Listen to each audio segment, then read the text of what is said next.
My name is Tammy. The sound of the chair scraping against the floor still echoes in my ears, a sharp contrast to the stunned silence that filled the room.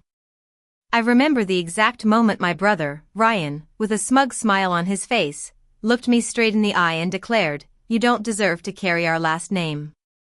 The weight of those words hung in the air, and I could feel the heat rising to my face. But I refused to let him see me break.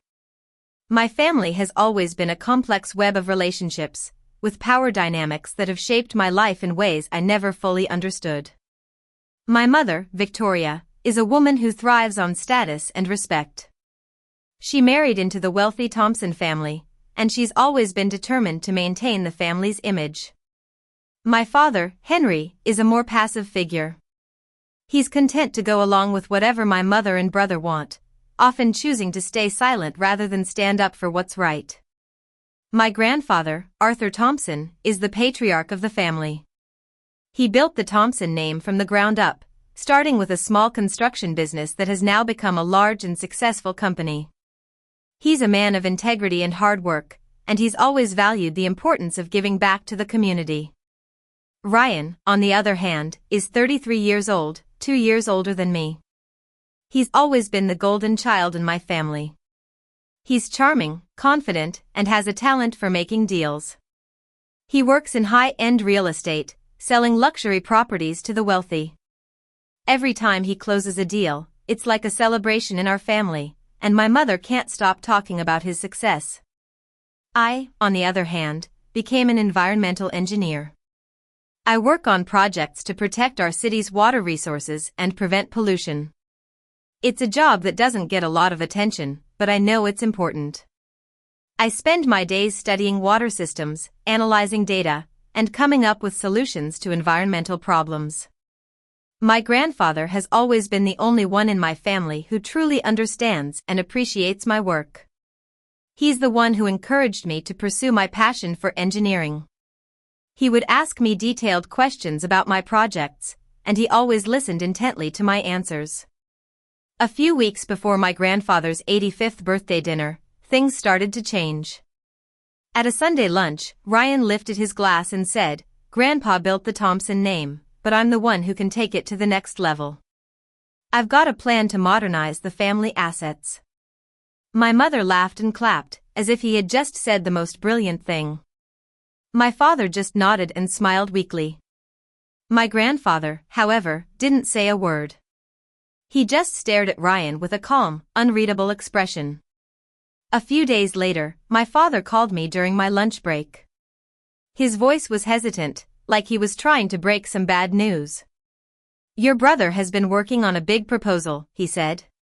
"Your mother is very excited about it. I just want you to promise me you won't cause any trouble at the birthday dinner." I asked him what kind of proposal it was. He sighed and said, "It's about selling some of the family's land and using the money to invest in new projects. Ryan thinks it's a great opportunity for the family to expand." I asked if my grandfather had approved it, and my father paused for a long time before saying, "Just be supportive, Tammy. This could be good for everyone."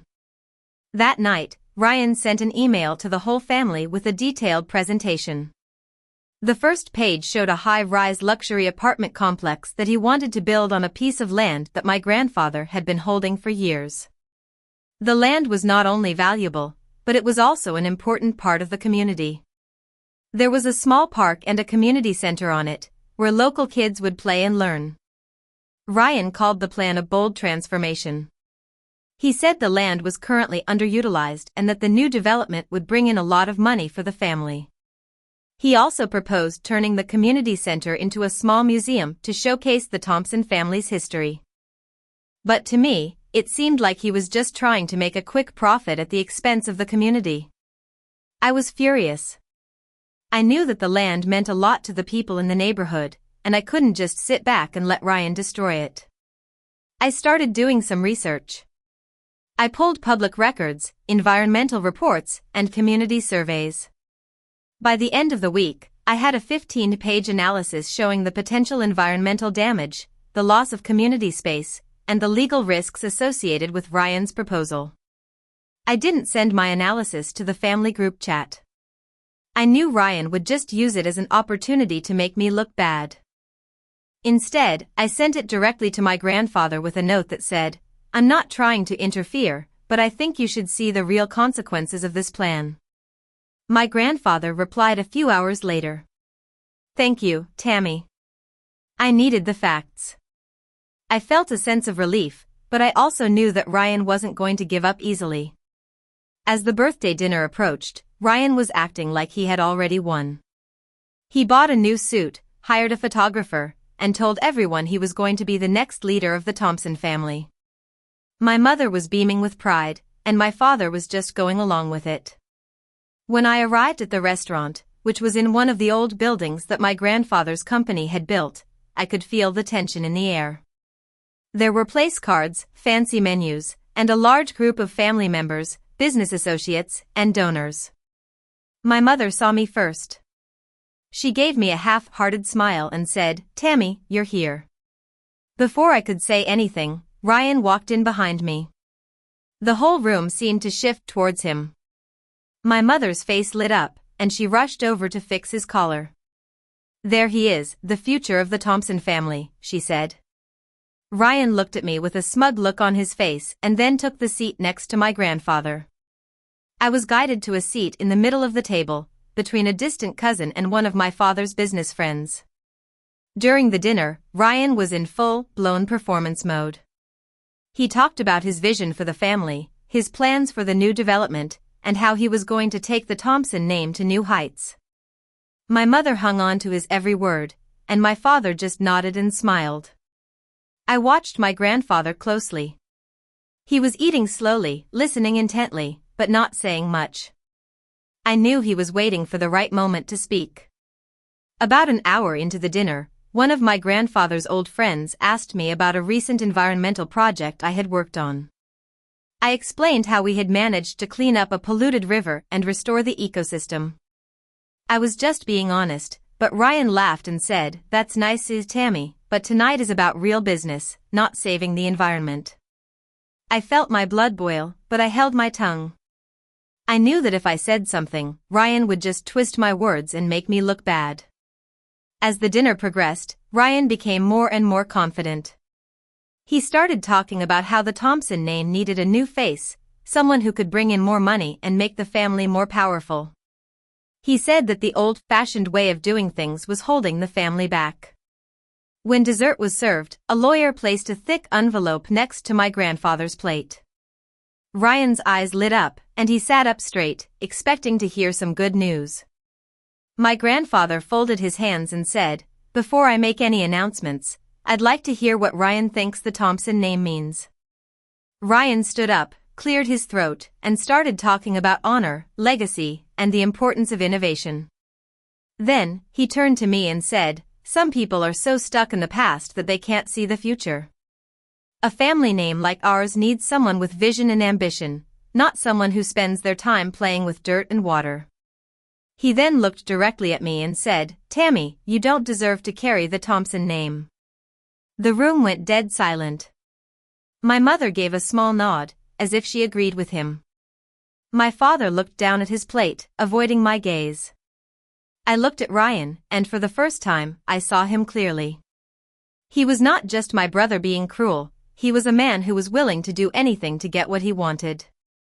Then, my grandfather slowly stood up. His voice was calm, but there was a firmness in it. "You think she is not worthy of the family name?" he asked Ryan.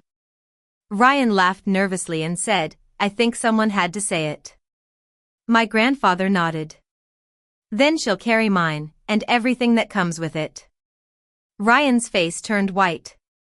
He grabbed the back of his chair and said, "Grandpa, you can't do this to me." My grandfather looked at him sternly. "You brought me a plan that would destroy the community and the legacy I've built. You were more interested in making a profit than in doing what's right. Tammy, on the other hand, brought me the truth and showed me the real consequences of your actions." The lawyer then opened the envelope and started reading the details of Ryan's secret meetings with developers. It turned out that he had been negotiating a deal behind my grandfather's back, and he was going to get a large consulting fee if the project went through. Ryan tried to defend himself, but it was too late. My grandfather said, effective immediately, "You have no authority to speak for the Thompson family or the company. Any deals you've made are null and void." The developer who was sitting at the end of the table stood up, buttoned his jacket, and left without saying a word. Ryan's face was a mix of anger and disbelief. My grandfather then turned to me and said, "Tammy, I'm asking you to take over as the head of the environmental division of the company and to be the guardian of the Thompson family's values.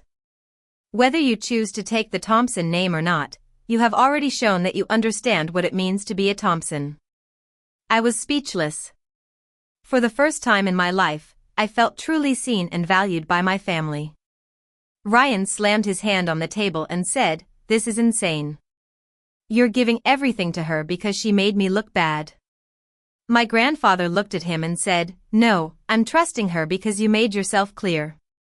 You were willing to sacrifice the community and the family's reputation for your own gain." My mother tried to defend Ryan, but my grandfather cut her off. "You've always favored him, but you've also ignored the truth. It's time for all of us to start respecting the values that this family was built on."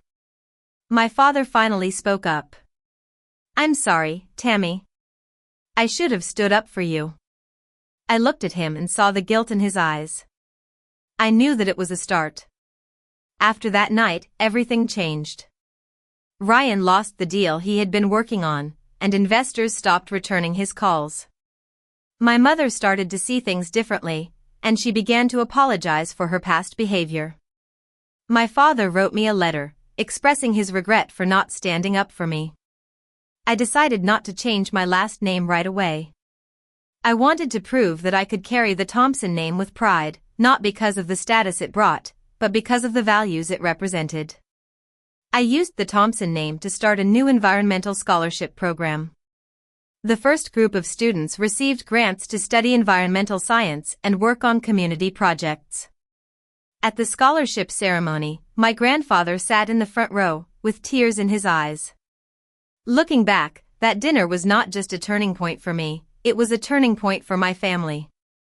It taught me that true worth is not determined by the loudest voice or the most powerful position. It's determined by our actions, our integrity, and our ability to stand up for what's right.